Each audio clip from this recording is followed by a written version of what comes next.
Good morning, my name is Yahya Nazir and I'm going to do this presentation for the next 90 minutes.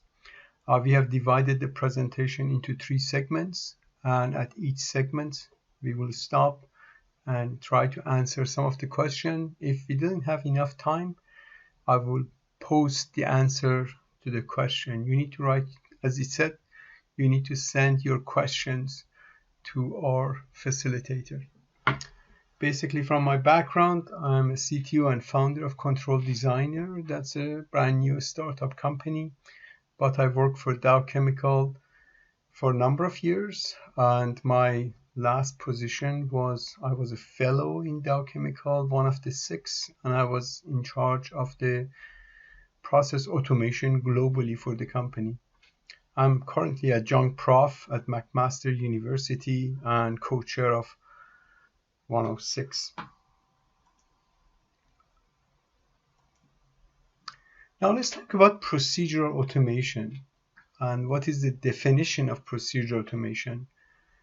It's a fixed step-by-step sequence of activities or course of action which define from beginning to the end what does a unit or what the process is going to do.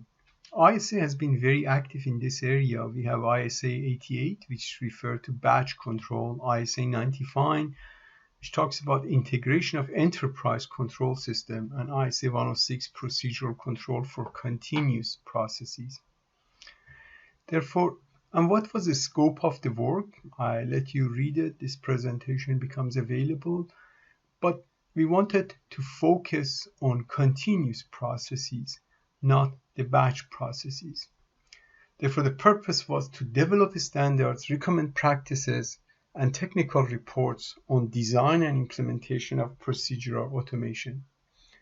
A standard committee, it consists of myself and Bill Ray, who is the other co-chairman. We have Charlie Green as our secretary and David Emerson as our editor, and we have a manager director is David Lee. Our past leader, Maurice Wilkins, was our managing director for a number of years, and Marty King was our co-chair before Bill joined us. We have a tremendous membership from different companies, manufacturers, and what we have done up to now is we have published our first technical report 2013. Then we are working on the second technical report, which is work process, and it's going to be sent for the 3rd bullet this month. And we have started to work on ISA 106 standard based on those technical report and more. Let's focus on technical report 1, which is models and terminology, to figure out where we want to talk about how to implement procedural automations. Therefore, as you can see here, these are the chapters and sub-chapters of the report. And basically, this is our word map of what are the words are inside the technical report 1. And you can see in some areas we have more pages. Therefore, this shows the page number, and this shows the number of pages for each of the sections. And basically, this report, you can say, talks a lot about the models and what are the models are. Therefore, we have 3 models: procedure requirement module, procedure implementation model, and physical model. Therefore, let's talk about them and see what they are. Let's talk about the physical model.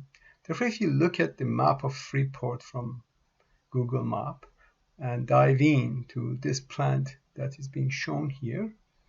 Therefore, at the high level, we have a plant module, and then we have a plant area module. Then we can divide the plant area model into unit module, and all of these definitions are provided in our technical report.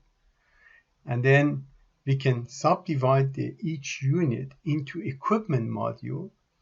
And once we have the equipment modules, then equipment modules are made of other equipment modules and or what we call control module. Control module is the smallest block that the module refer to, and These are block valve, for example, as a control module. The valve and equipment can be a pump with all of its associated I/O. We will talk about these much more in detail. Therefore, if you look at the layer of process automation, therefore, we have actual process is level 0. Then we have sensors and valves and temperature measurement, level measurements. That's our instrumentation, sensing of the process. Therefore, level 2 is where we have a process control, and it's divided into batch, continuous, discrete. ISA 88 looks after batch, ISA 106 looks after continuous control. And then if you go one level up, which is the MOM or MES, is basically manufacturing operating management. Therefore, and then when we go one up is business planning and logistics, sometimes referred to as ERP. Therefore, we are focusing on continuous control in these talks, and this hierarchical system is basically defined by ISA 95. But let's talk about batch. Why we need to have ISA 106 when we have ISA 88? In batch, basically what you can have is you can have recipe and you can use unit-based control with set of steps and transitions.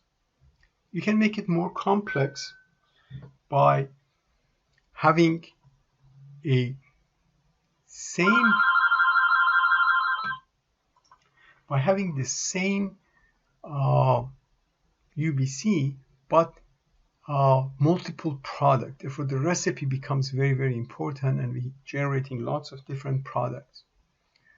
We can go one more up, and basically we can have model 3, multiple product, multiple procedure. Therefore, each product have different steps and transitions, and then we need to have a batch manager to manage that. And then 4 is the pathway processing is different. What does that mean? Is a pump in one production belongs to A, and in another production belongs to B. Therefore, that's how normally a batch, a complex batch, is made of. Now, if we go forward and talk about difference between S88 and 106, a batch, basically the production cycle, if you look at it, in minutes and hours, we make something and we come back to washing and starting all over again. Sometimes we make more, sometimes we make less. And basically, the production cycle is in minutes or hours. It's very simple control strategies, pressure control, temperature control, and timing is critical, that when you start, when you're going to finish, and then batch manager commands equipment, not the module. Therefore, the pumps, the valves, all being under batch manager and the recipe control. And everything is recipe driven and is focused on cycle by cycle optimization. Whereas if you look at the continuous processes, normally the startup, running and shutting down is in days or years. Cracking furnaces can go up to 8 years or 10 years duration before next startup or next shutdown or next decoking. It's a very complex control strategy because abnormal situation, it's very critical that we don't shut the unit down because of abnormal situation, and a startup shutdown are critical. Doesn't happen too often, but you cannot train your operator when your furnaces comes down 8 years or 10 years. Therefore, you need to capture your operating discipline as a part of your unit procedure. Quality is critical. Unit commands equipment and control module, not the batch manager. And it's product wheel driven. Sometimes in your polyethylene plants, therefore you make one product and the other product, but steps and transitions are the same. Set points might change. And it's focused on quality of abnormal situation. Therefore, if you look at it, S88 has batch manager with UM is there, but it doesn't do that much. but the batch manager talks to EMs, talks to control modules, and talks to equipment module. Whereas in SA106, the UM is basically driving force of talking to EM and CMs. Where are the targets for us? Is refining, petrochemical, polymer, and furnaces.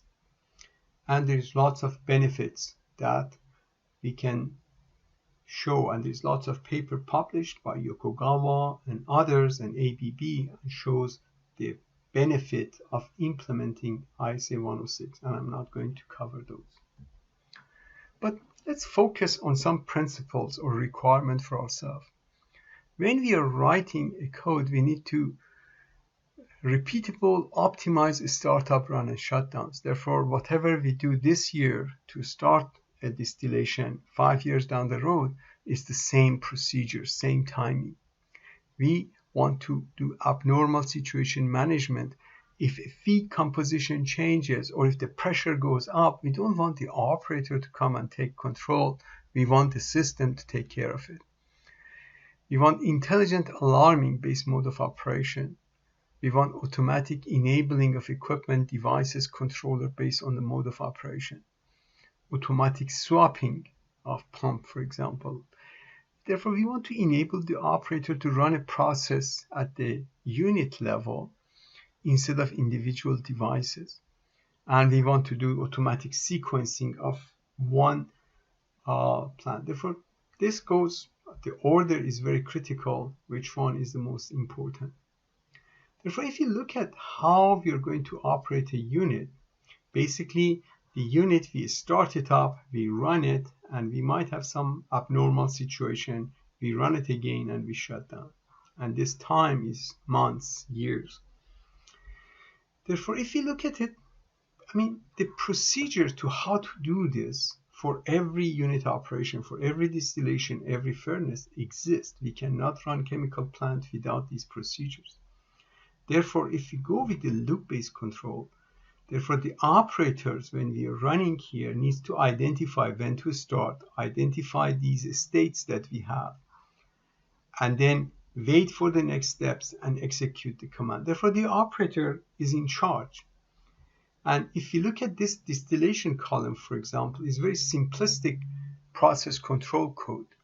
It has 14 block valves, 4 pumps, 8 control valves, 12 controllers, 0 override controllers, and basically if you look at it, the ratio of the controllers by valves is about 1.5, or dividing 12 by 8, because we seldom have a level controller to flow controller. Therefore, we have 2 of them working with 1 valve, and that's how this thing works. Therefore, the operator needs to worry about this, all of this, where it is and how everything works. And he or she might have multiple units to take care of. Therefore, multiple unit needs to be carried out. And there is a dilemma. In the old days, we have these controllers mounted on a board. They were very expensive. And therefore, when we were very limited, now we have very simple and very good instrumentation. We have a computer to write these controllers, but we still go back to the simplistic controller strategy instead of the one I'm proposing. Therefore, if you look at that, what is the operator needs to find out? He wants to find out the states that exist. Therefore, this tower needs to be in a maintenance wait. That means people can go in, open it, go inside the tower, check it, and come out. Then, because this is a vacuum tower, then we need to establish vacuum with this pad, dpad processes. We establish the vacuum, and once we establish the vacuum, then we need to go to process wait. What does that mean? Is this unit is waiting for its get the feed ready, therefore we can go forward. The first thing the operator does is establish bottom level. Oops, sorry. Problem. The first thing the operator needs to do is establish bottom level. Therefore, what does that means? That opening up this feed flow controllers and filling the tower to some level. Then we need to establish heat. Therefore, add the steam around the reboiler and boil the stuff up until we fill this drum, and then we set the reflux on, and then we fill these trays. And then we need to go to total reflux, therefore establish some sort of equilibrium, and then we go to run, and then we shut it down. Therefore, these are the states. Again, states are universal, therefore definition might be slightly different, but they exist for every. Now, if we go to another way of looking at this, which is the state-based control, or sometimes referred to as unit-based control, is the SPC identifies the state, SPC executes the command, and the operator permits predefined transition, and SPC observes for the next state. Therefore, it's similar to when we run the car with a stick shift, or we run it with automatic. Therefore, the automatic defines what gear we are in. Now, if you look at this distillation, this is the same distillation, but now it's implemented because we are going to use a state-based control or procedural control. It has more controllers. Why? It has 22 controllers instead of 12 that we had before. Base of 8, therefore we have 2.75 ratio of controller by I/O. And it would be good for you to go and check your process and see what is your ratio of controller versus number of controllers you have. Don't count the selectors. Number of PID controllers divide by number of control valves.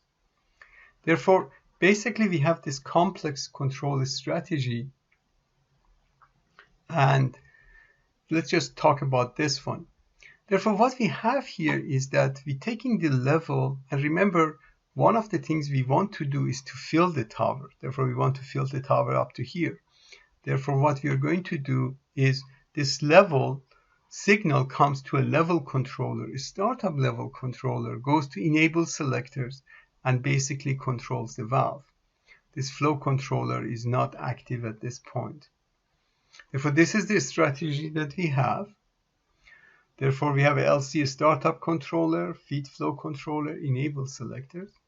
The other one, what we have here is that we have two temperature controllers. This is very useful because sometimes to control this temperature, if this is your desire to control this temperature, it's very difficult to control it because the top temperature, it's to control the steam, you have lots of instability and problem. Therefore, what we do, we start with the lower temperature with this enable selector, and then we move up to this one once we establish a better procedure.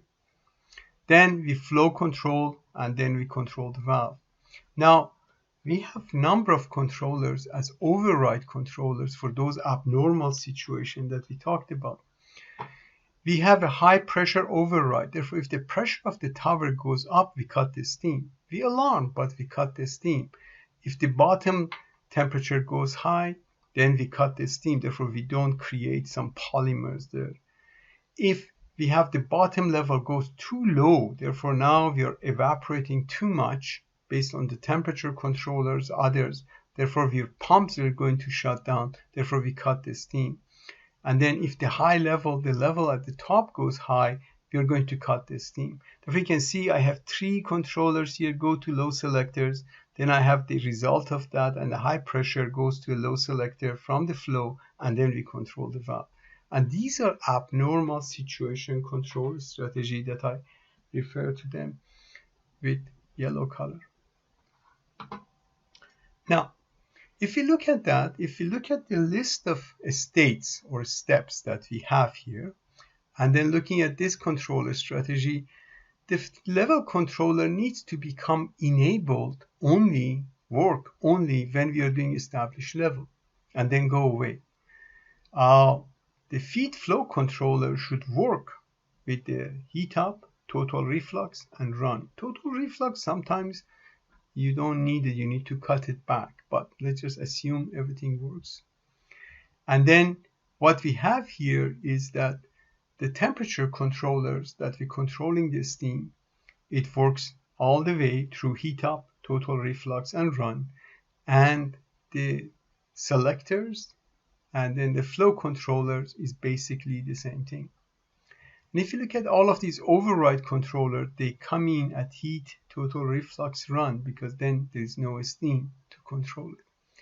Therefore, we need to come up with this matrix, and you will see the example later on, that this matrix basically tells each individual CM or complex CM that whether they are enabled or not enabled. And the same thing applies for all of the alarms associated with this CM and complex CM. Now, therefore, how do we do this? How does this enablement work? We need to define different states or steps of a unit module. In this case, we have maintenance wait, vacuum, process wait, established level, heat up, and so on. Define transitions. Therefore, what we have here is we say, aha, from run we can go back to total reflux. From run, total reflux, we can go back to run. But from run, I cannot go to maintenance wait. From run, I can go to shutdown, but from run, I cannot go to established level. Therefore, there is a pattern that the pattern says we go straight down, but if something's happened, process wait, we can go to maintenance wait. From heat up, we can go to process wait. And therefore, from shutdown, we can only go to process wait and then go to maintenance wait. We will talk about this a little bit more. And the other thing is very important is that we need to identify that what is the transition. Therefore, in this case, when we have a step, the transitions is basically all of the common logics for all of our pumps and all of our block valves, all of our controllers that enable us to go from established level to heat up. What does that mean? The level should be greater than 30% and the pump should be ready. Therefore, if we have these two conditions, the system automatically should go established level to heat up. Therefore, we turning the feed on, we are filling the distillation, and when it reaches 30, and this is very simplistically for 1 or 2 minutes, therefore we don't get noise, then boom, and the pumps are ready, then we go automatically to heat up. And then each CM's enablement, we need to tell the each CM's, like this pump or like this block valve, at what step you are, because transition is instantaneous. In 1 second it happens, then it goes off. But we're going to tell this pump that when you are in heat or when you're in total reflux or when you're in run, you can be enabled. And then we have an additional condition that all of the instruments are okay. Therefore, the enablement of the CMs is divided in 2 parts. What steps and then what are the additional things are.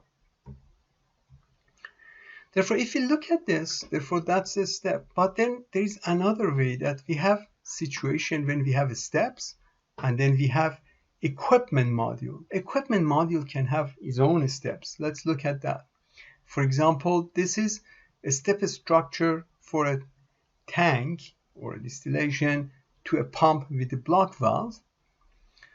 Therefore, and this is a step for a pump because that's different. Therefore, it says be in not ready and then go to become ready, then open the block valve, then start the pump, then go to the run and stop the pump and close the block valve. Therefore, as you can see, this is the same step structures that we had for the unit, but now this is the EM. Therefore, what we are going to do is we need to come up with something called mode of operation. And what we do is we say, what are the mode of operations for the pump? Not ready, ready, run, stop. Very simplistic. Therefore, this steps of the unit decide which one they want. Therefore, we have a one-to-one relationship between steps and mode of operation.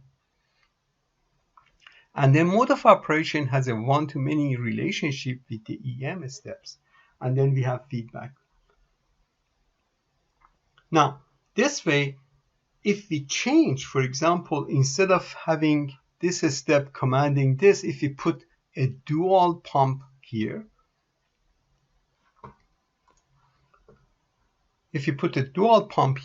everything is easy because it's the command of mode of operation changes, not the overall scheme of things in the process control or in the steps that we have.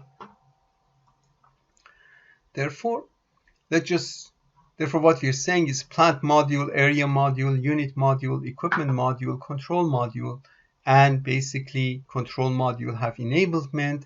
This represents steps and transition, mode of operation, and enablement. Let's just go through a very simple example. We have a tank, we have some physical tag names, we have steps, and this is the matrix to matrix transition. Therefore, we're saying that from maintenance weight, we can go to process weight, and from process weight, we can go back to maintenance weight.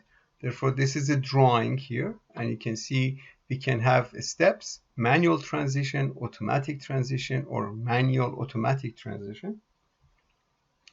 And next is that now we can go from process weight, we can go to fill, manually we can go back and up, and here is a more complex one, that how we are going to go from maintenance weight, process weight, fill, heat, and run and shut down. The slides are available. If you have any questions, you can send a question now or ask me later. Therefore, let's just look at this, that how does these things work in realistic life. For example, as I talked about, is this steps. There we go from fill to heat, level needs to be above, pump needs to be ready. This is a logical way of writing it, and this is the actual code, or in a much more detail. Therefore, let's start this unit. We are in process weight, nothing is going on. We go to process weight and nothing is still going on. We go to fill, that means we are opening the level controller, flow controller, and filling the tank. Then we add the steam to the jacket and heat it up. Then we go to run, that means level control now, instead of level controlling the top flow, feed flow is controlling the bottom flow. And the pump is running, and then we shut it down. The distillation example is provided in your handout, and basically I'm not going to go through this complex one here for what we have talked about. Therefore, this section, we took us 27 minutes to get to this section. We talked about batch versus continuous, models, state and steps and transition, UMEM, and basically, therefore, I'm just stopping and looking at the questions, try to answer the questions you have sent.